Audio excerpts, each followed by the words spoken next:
Olá pessoal, sou o professor Sandro Mesquita, vou estar com vocês neste mês agora desenvolvendo o curso, a disciplina de desenvolvimento web. Nós vamos trabalhar no primeiro momento, agora, hoje, com o conceito do que é web, o que é HTTP, o que é uma requisição, o que é um cliente, o que é um servidor, essa parte introdutória conceitual. Nas duas próximas aulas, nós vamos trabalhar realmente em cima da linguagem de marcação HTML e com o estilo CSS. No quarta unidade, nós vamos trabalhar com introdução no PHP. Então, foca, presta atenção, busca outras fontes, porque esse assunto é muito importante, porque é a base do teu curso de análise e desenvolvimento de sistemas. Tudo hoje está na web, está conectado e melhor, tudo hoje é dinâmico e tem interação. Se fosse para a gente fazer apenas um site estático, a gente podia fazer todo ele em HTML, com CSS.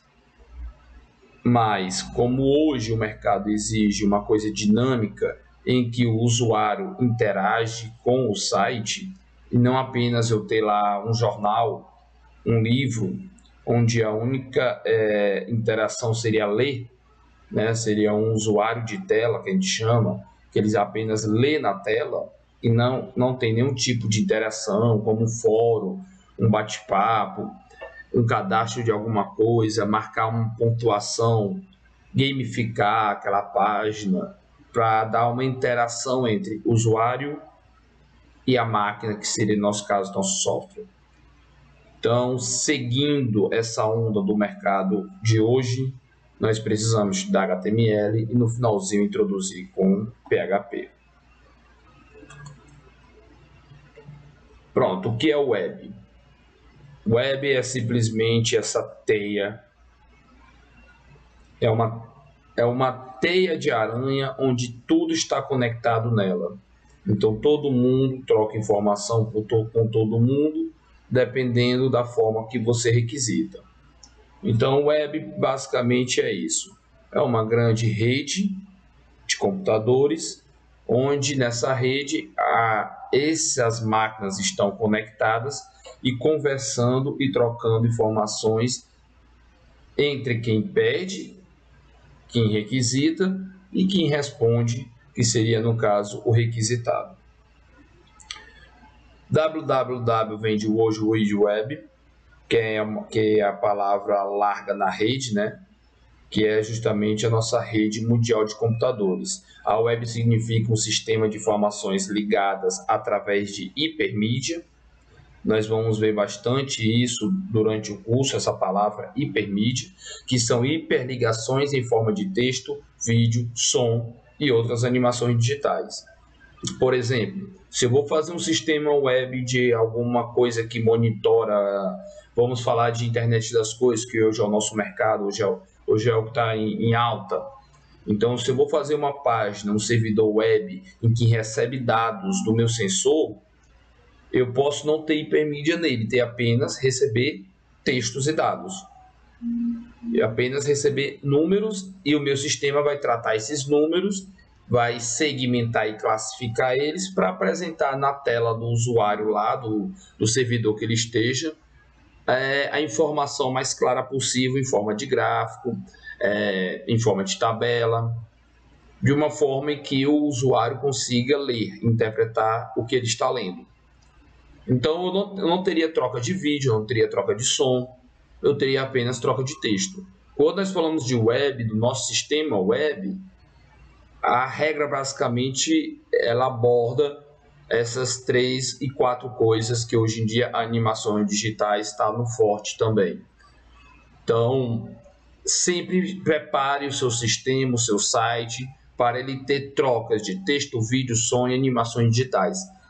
Apesar do cliente falar, não, aqui é só para trocar dados, eu aconselho deixar o teu sistema preparado para escalonar ele para um dia, se o cliente quiser que troque vídeo, que tenha interação de vídeo e som, seja fácil fazer essa mudança. É o que a gente vê em POO lá em Java. Por exemplo, o meu site para acesso do meu sistema, o padrão seria a senha. Digita a senha, isso é o quê? Um texto. Então o usuário está entregando uma string, está entregando um aninhado de caracteres, um texto para o meu sistema. De repente o cliente fala, o nosso cliente que comprou o nosso sistema fala: puxa vida, Sandro, eu gostaria que o meu sistema não, os funcionários que vão acessar o sistema não acessassem mais por texto, agora fosse por biometria.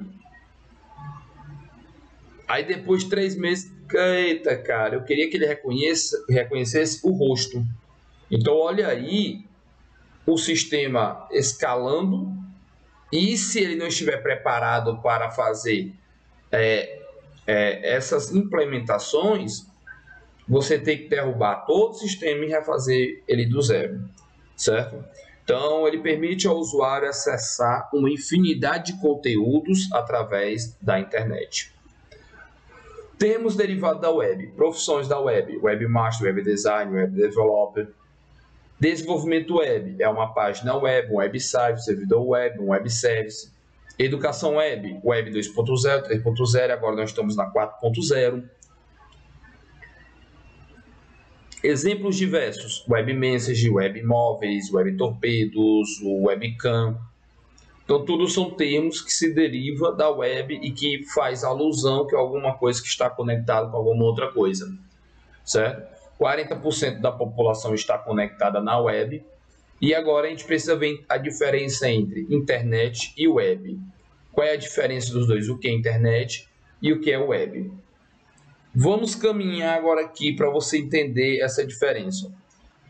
10% da vida nossa estamos no Facebook ou Instagram. Como assim?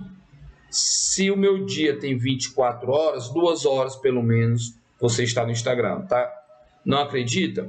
Pega o teu Instagram e vai lá nas informações, configurações dele, e você vê o tempo de uso dele. O tempo que você abriu a tela do seu login. Você vai ver que vai estar lá 2 horinhas, 2 horas e meia. Os mais regrados vão estar 1 hora, que é, vamos dizer assim, a tua hora do almoço, né? Que é quando você atualiza tudo. Mas, no mínimo, 10% da vida as pessoas passam no Facebook e rede social. O que é que isso me diz? Isso me diz uma coisa: o teu sistema ele tem que ser bom o suficiente para o cara parar de fazer qualquer coisa e priorizar estar no teu sistema. Isso se nós estamos falando de fazer um sistema para uma grande massa de público, uma massa geral, em que todo mundo possivelmente possa ser meu cliente. E a gente sabe que a indexação de pesquisa do Google, ele classifica um site quando ele é bom, quando a pessoa entra e não sai, ou entra e navega por ele. Nós vamos ver lá na frente que 60% das pessoas pesquisadas, elas usam aqueles ícones, menus, para navegar pelo site. Se sentem mais seguros em ter aquela arquitetura dos itens menus.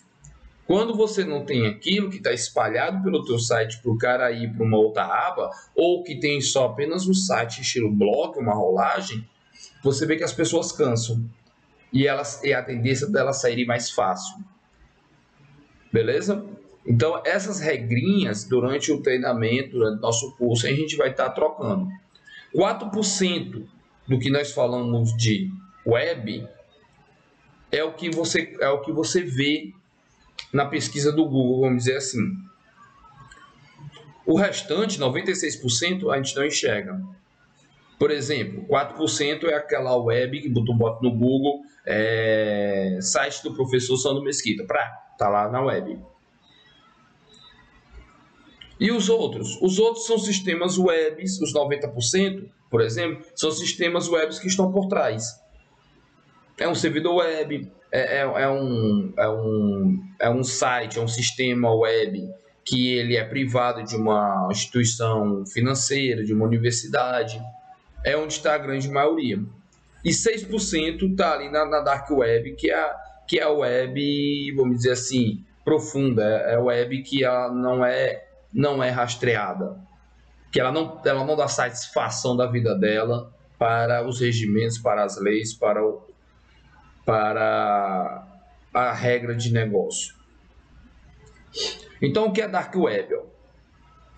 Para a gente acessar a Dark Web, a gente usa esse aplicativo, esse sistema Tor, certo? Então, você clica, você baixa, faz seu cadastro e você tem acesso a ela. Ela surgiu em 2002, foi projetado para a Marinha dos Estados Unidos, é um programa legal, a cada 10 minutos o teu IP salta. Então, por que ele fala que não é rastreado? Porque a cada 10 minutos o teu IP, eu conectei teu IP aqui em Fortaleza, depois meu IP está na Suíça, pode estar na Índia, pode estar no Japão, pode estar seja lá onde for. Então, por isso que falo assim, que a Dark é mais difícil, não é que é impossível, mas é mais difícil ser rastreado, certo? Coloquei esse item impossível rastrear e desligar ela, mas realmente ela pode ser rastreada se alguém se infiltrar, estabelecer uma conexão com algum vendedor ou alguém de um site da Dark Web e estabelecer o contato. Estabelecer o contato, se ele me deu permissão, aí você consegue rastrear. Qual o melhor, Tor ou VPN? Hoje a gente está usando muito VPN, por exemplo, quem é servidor público está trabalhando remoto para garantir a segurança do acesso ao sistema, por exemplo, do Tribunal de Justiça, eu não posso acessar pela web direto, porque eu posso abrir uma brecha para um hacker invadir. Então, o que é que se usa? O VPN.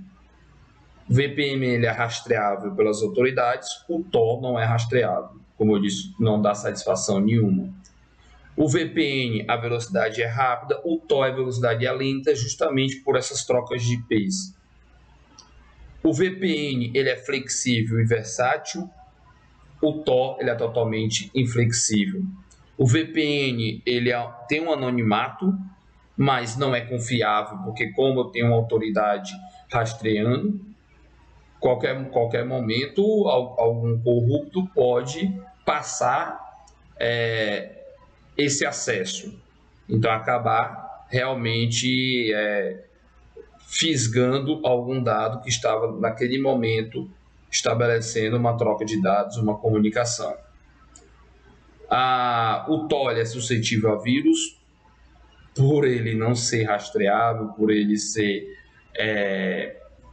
estar no anonimato, por ele soltar IP. Então, ele pode vir com vírus, realmente ele vai vir com vírus. Quem instalar o Tor no celular ou qualquer outro canto, você vai receber um vírus. E o VPN ele é mais seguro por ele ser rastreado pelas autoridades, então ele tem que seguir todo um protocolo e uma norma regente. Aqui são algumas páginas em relação à Dark Web.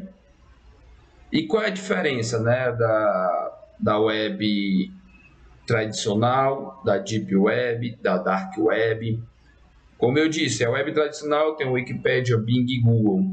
A Deep Web eu tenho informações de universidades, eu tenho registro, dados médicos, eu tenho documentos legais hospedados, eu tenho aquelas publicações de artigos científicos, que são os Scientific Reports, são dados científicos que ficam armazenados e são trocados por pessoas específicas, certo?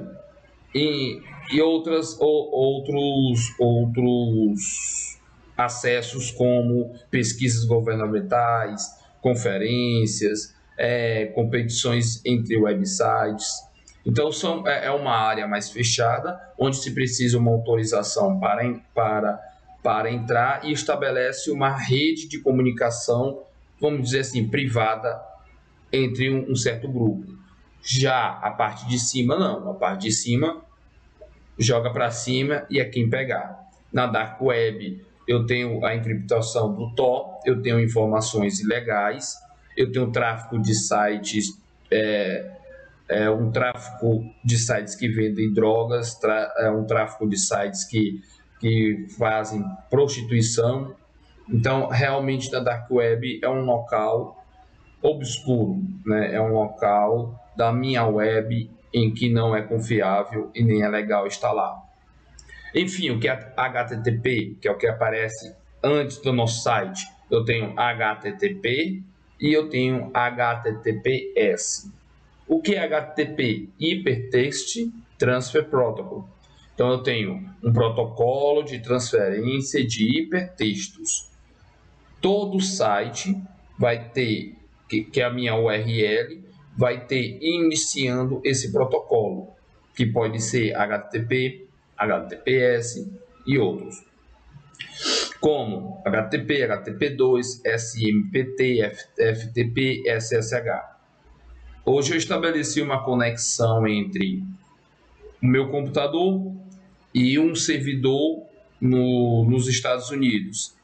E o protocolo que a gente usou foi o SSH.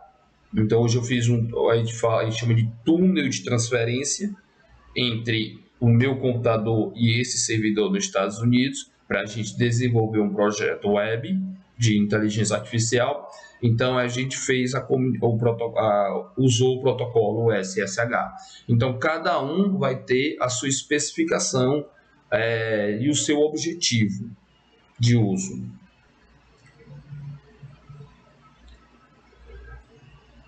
HTTP e HTTPS. O que são esses dois protocolos? HTTP, eu tenho um protocolo, uma URL, onde o protocolo não tem a camada de criptografia de segurança, que é o S, Security. Já o HTTPS, eu tenho essa camada. Por exemplo, eu tenho um site do Arduino Ceará, ele é arduinoceará.com, ele é HTTP. Já o meu site profissional é profsandromesquita.com, ele é HTTPS. Então, no meu site profissional, eu coloquei eu requisitei o uso dessa camada de segurança. Já no site de blog, né, comunitário, eu não solicitei. E como funciona? Funciona, por exemplo, eu estou aqui com o celular, aí eu clico nessa imagem. O que essa imagem faz? Ela faz uma solicitação na internet e fala assim, cara, eu preciso dessa imagem, vai buscar onde ela está. No nosso caso aqui, a imagem vai estar no servidor web. Aí essa nuvenzinha encosta aqui e fala assim, ei bicho, o camarada lá clicou no íconezinho da imagem, da foto dele, bonito na praia. Tá contigo aí? Aí o web server, tá, mas tá aqui na minha gaveta. Bufo, tira, entrega, lá vem a nuvenzinha aqui e devolve a imagem para o celular. Então, o teu clique ali para abrir aquela imagem, ele faz todo esse processo e quando volta, ele renderiza essa imagem. Porque esse tráfego está sendo através de código. Da mesma coisa, se eu pedir um curso, pedir um vídeo, onde vai estar? Se eu pedir um vídeo, ele vai dar no servidor, ele pode estar no servidor de vídeo e a minha nuvenzinha vai saber onde é que está, e ele vai lá e requisita e devolve o que foi solicitado. Então, como eles se comunicam? Request, respostas. Requisita, resposta. Pedido, resposta. Meu cliente é o meu computador, faz um pedido para um servidor lógico, o meu servidor lógico entende, sabe, tem a listazinha dele lá na tabela dele, isso aqui que ele pediu tá bem aqui, ó. Vai lá nesse camarada aqui, nesse outro servidor, ei bicho, eu sei que tá contigo aí, cara, libera aí o que o camarada pediu. Aí esse cara responde e o servidor de lógica responde para o cliente. Isso se tiver no servidor físico. Com um cluster de HDs, por exemplo. Ele pode estar no servidor físico de pessoal, onde não tem um cluster. Ele pode estar também em um servidor web. Então, quem sabe onde quem está? o meu servidor de lógica. Então, a todo tempo está havendo.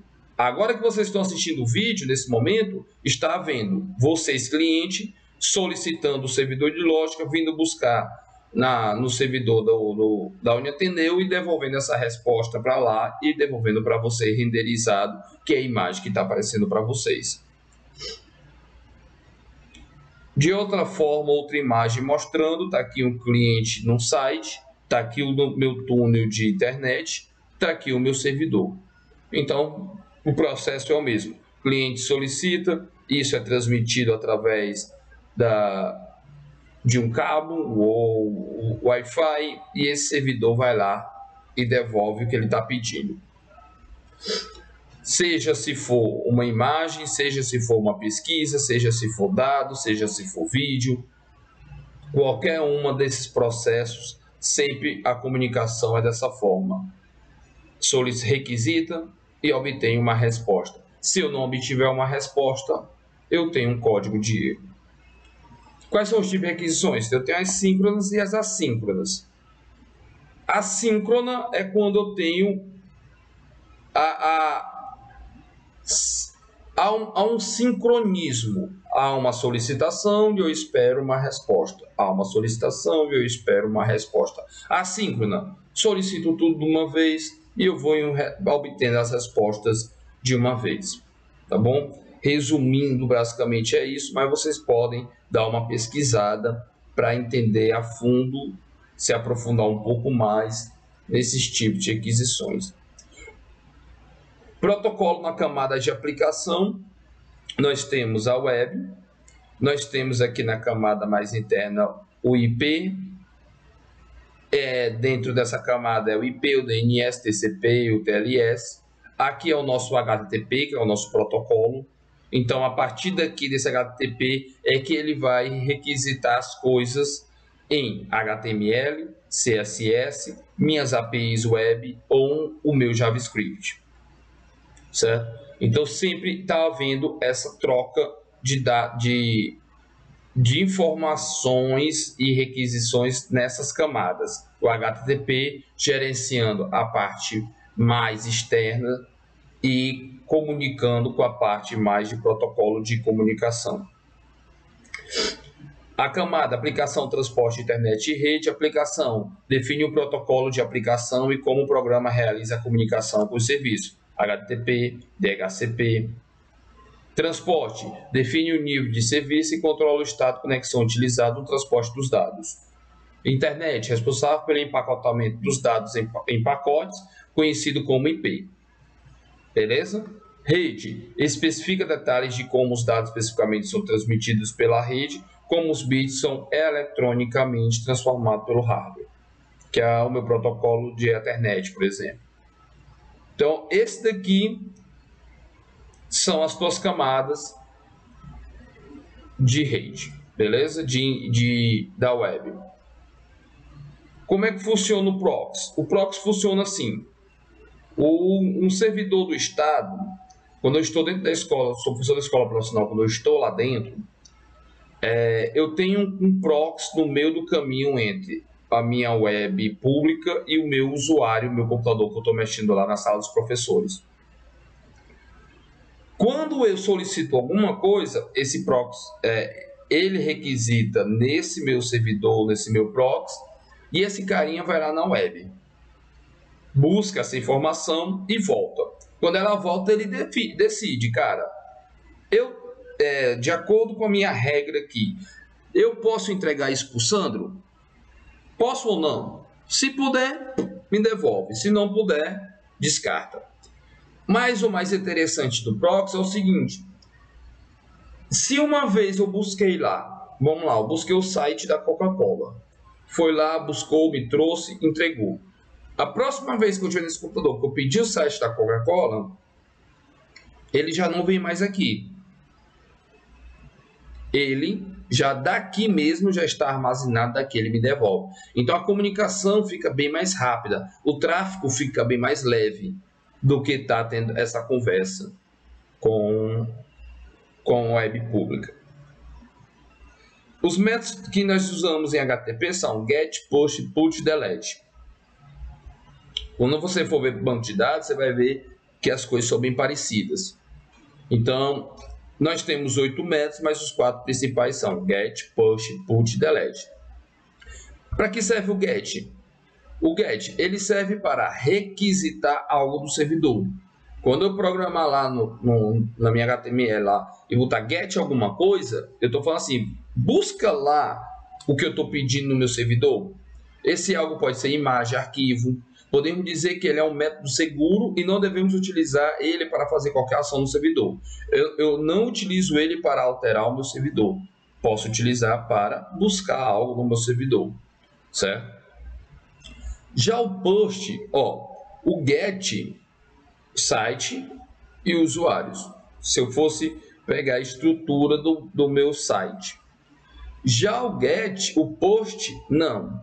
O post, ao contrário do get, o post envia um corpo junto com o cabeçalho. Certo?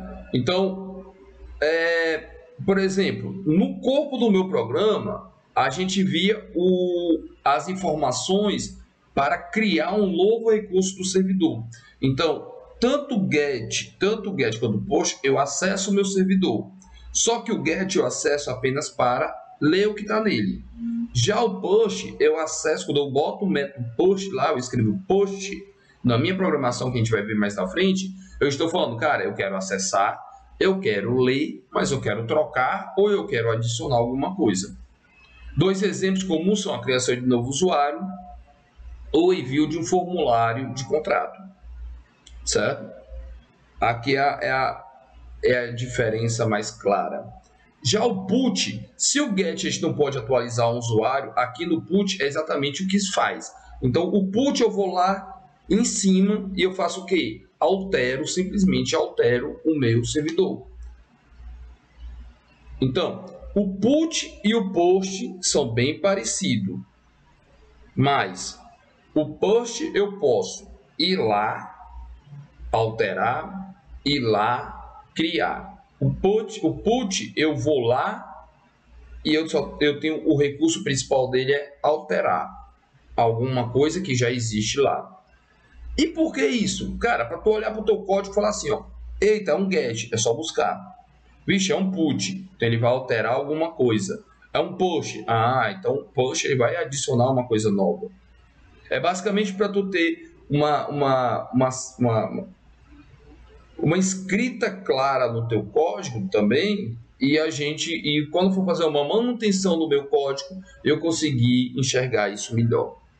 O delete é o último caso, né? Que a gente pode utilizar para remover algum recurso. Get, acessa. Post, eu crio um novo. Put, eu altero. Delete, eu deleto. Tranquilo? Bem facinho. Tu lembra quando eu falei que se eu pedir alguma coisa, se eu requisitar alguma coisa, essa coisa não voltar, eu tenho uma resposta de erro? Eis aqui os códigos de resposta. Existem dezenas de status de erro, mas a gente vai falar dos principais. Quando vem um 1 na frente, são respostas informativas. Quando vem um 2 na frente, são respostas de sucesso. Quando vem um 3 na frente, são respostas de relacionamento. Quando vem um 4 na frente, é um erro na resposta para o cliente. E quando é um 5, é o erro mais crítico, é o erro no meu servidor. Entendendo aqui, por exemplo, uma resposta de status 200 é um ok. Significa que a resposta do servidor foi bem sucedida. Uma resposta de status 301 é o redimensionamento permanente. O recurso foi movido permanentemente para outro local. Um exemplo. Antes do site arduinoceará.com era arduinoceará.blogspot.com.br. Então eu tinha esse endereço. E eu removi ele permanentemente para arduinoceará.com. Então, se eu solicitar uma resposta de tudo que eu peço, um status, ele irá me retornar esse status. 301, ou seja, o que tu acessou, se liga aí que não é mais esse endereço não, é o Arduino Ceará agora. Então, esquece o blog. Atualiza lá o teu cadastro para quando tu requisitar agora, tu requisitar direto do jeito certo. 302 é um redirecionamento temporário. Então, o 301 é o permanente, o 302 é o temporário. Interessante, ó, significa que o recurso foi encontrado, mas está temporariamente em outro endereço. Algo interessante para mencionar é que se você utilizar o 301, o Google entenderá que o novo destino é aquele e utilizará uma certa velocidade do índice. Já o 302 ele não vai fazer isso, beleza? Então, nos códigos de erro que tu colocar no teu site, a regra tem que estar bem definida para tu não usar recurso errado e acabar gerando uma lentidão no teu sistema desnecessário. O 401 você não tem acesso, o endereço especificado exige algum tipo de identificação do usuário. Aí depois que você fizer a autenticação, você passa a ter acesso. O 403, essa resposta acontece quando os direitos de acessar aquele recurso, o vendedor ele não permite completar aquela requisição. O 404 é o mais comum. Se você já deve ter passado por algum erro de status 404, ele acontece quando o cliente tenta acessar um recurso que não foi encontrado pelo servidor, então ele não conseguiu enviar o que ele estava pedindo. O 500 é um erro interno do servidor. Esse erro acontece quando o servidor encontra uma situação que ele não sabe lidar. Por isso que eu digo que é o mais crítico. É comum esse erro acontecer quando a aplicação está com algum erro. O 502, em geral, indica que há algum problema na própria conexão entre cliente e servidor, seja o proxy atrapalhando, seja alguma coisa do meu gateway. O 503 significa que o servidor não está pronto para atender a requisição. Em geral, significa que o servidor está desligado, indisponível em manutenção ou mesmo estressado. O servidor se estressa. Como? Muita requisição em cima dele. Se você observar agora esse período da pandemia, nos sistemas de acesso da Caixa Econômica, os servidores deram bastante erro 503 por conta que eu tinha muito acesso, muita requisição de acesso e acabou saturando ele. Na próxima unidade nós vamos trabalhar já programando. Então eu preciso que vocês baixem o Sublime. Então você vai estar aqui com o seu Google e você vai escrever aqui, ó, Sublime.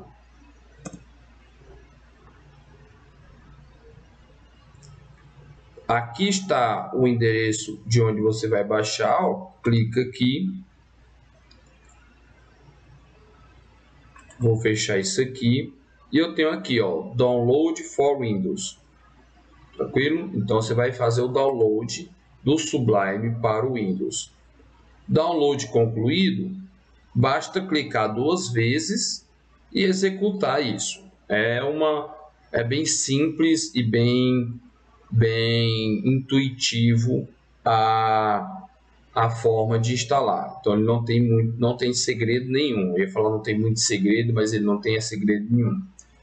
Aqui, ó, no próprio site, ele te dá algumas dicas ensinando como os atalhos para eu usar o Sublime. Por exemplo, uma coisa que a gente vai usar muito é o Command Palette, que é onde eu troco qual é o tipo de qual linguagem de programação que eu vou escrever. Vamos abrir aqui o Sublime para a gente ver, ó, como é que fica. Deixa eu minimizar aqui e pegar aqui o meu Sublime.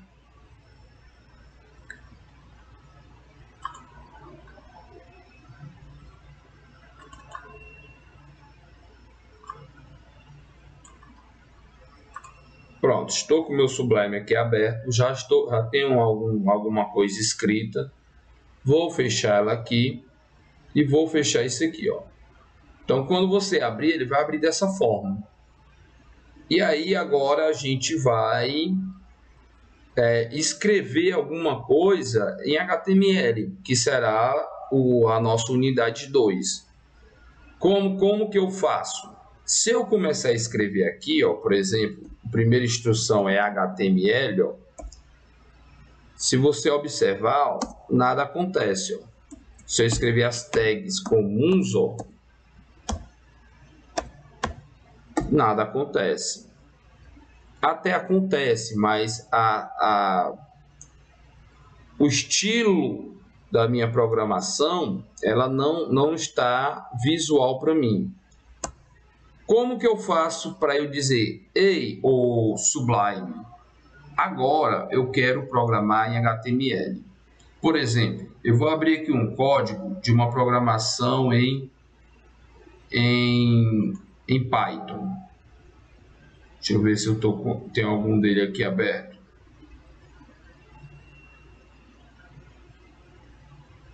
Não tenho mais aqui. Mas eu posso abrir aqui um comum aqui em HTML. Olha aqui, ó, como é que ele está aberto. Você está vendo que ele está todo coloridozinho, as minhas coisas indentadas? Para ele acontecer, para ele ficar dessa forma para mim, o que é que eu preciso fazer? Eu preciso vir aqui, ó, em preferências, projetos, tools, que são ferramentas, Command Palette. Você viu aquele na página do Sublime me dando uma dica? Ó, cara, se tu apertar Ctrl Shift P, tu abre o Command Palette. Quando ele abrir, eu posso escrever Python, se eu estiver programando em Python, PHP, se eu estiver programando em PHP, que a gente vai programar, CSS, quando eu estiver programando em CSS. Agora é HTML, ó. Então, ó, opa, desculpa, Command Palette de novo.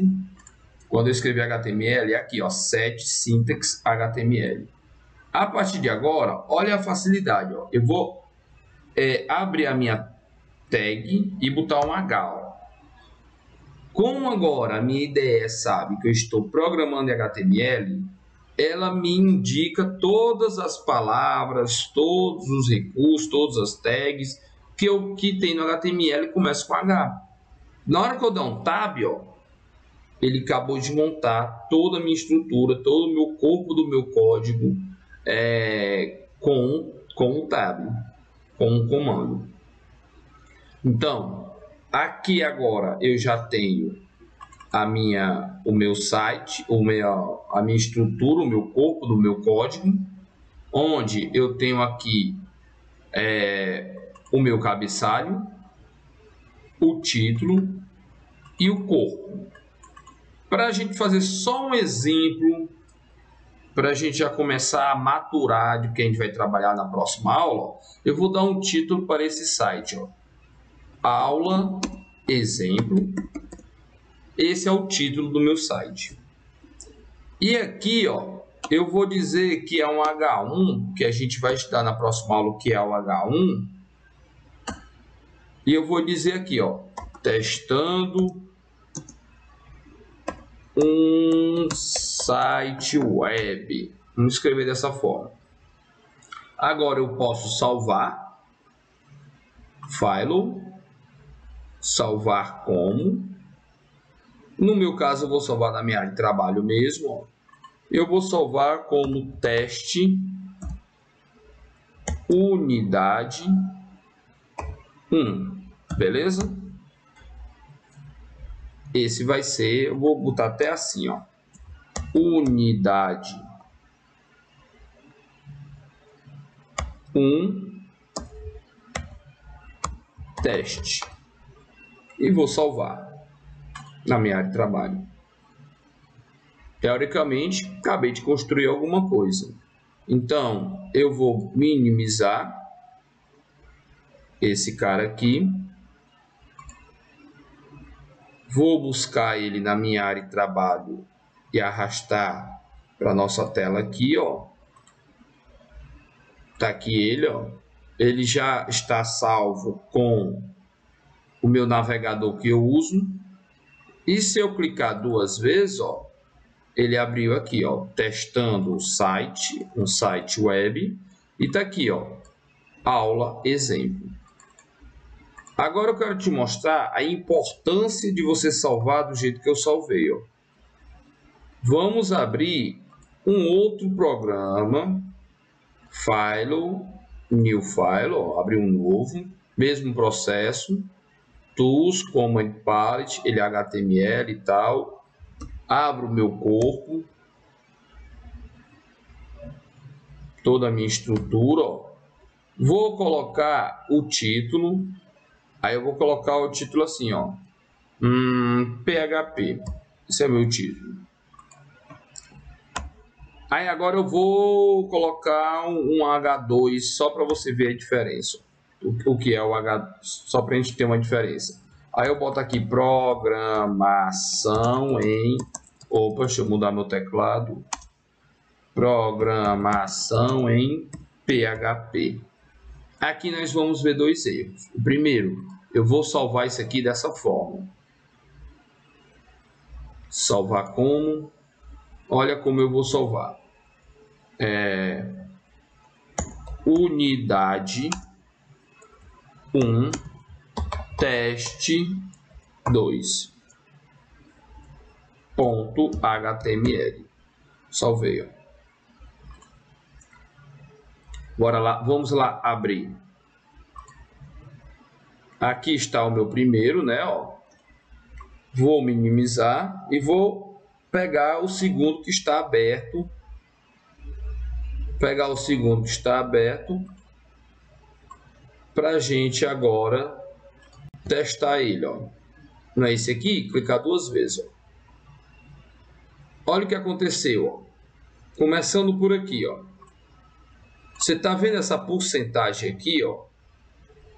O que é que ela está me dizendo? Está dizendo, ei, macho, desse mané, porcentagem 20 é o espaço que você usou para quê? Ó? Para salvar o meu site. Então, se você usa espaço, você acaba alterando o caminho do teu site, né? O acesso, a URL do teu site, ele acaba trazendo esse porcentagem 20. Se ele traz porcentagem 20, a URL do teu site também é um vetor de indexação do Google. Se ele tem um porcentagem 20, o Google não vai encontrar. Mas se você deixa ele dessa forma, né? Se você deixar ele dessa forma aqui, ó. Olha aqui, ó. Está bem separadozinho e bonitinho. Tranquilo? Então, isso aqui foi só para a gente ter uma introdução de como que funciona, como é que vai funcionar a nossa aula e as nossas programações, tá bom? Beleza? Próxima aula a gente já começa a escrever um código em HTML para a gente pôr em prática tudo que a gente viu agora nessa aula conceitual. Então, estamos juntos e aguardo vocês na unidade 2.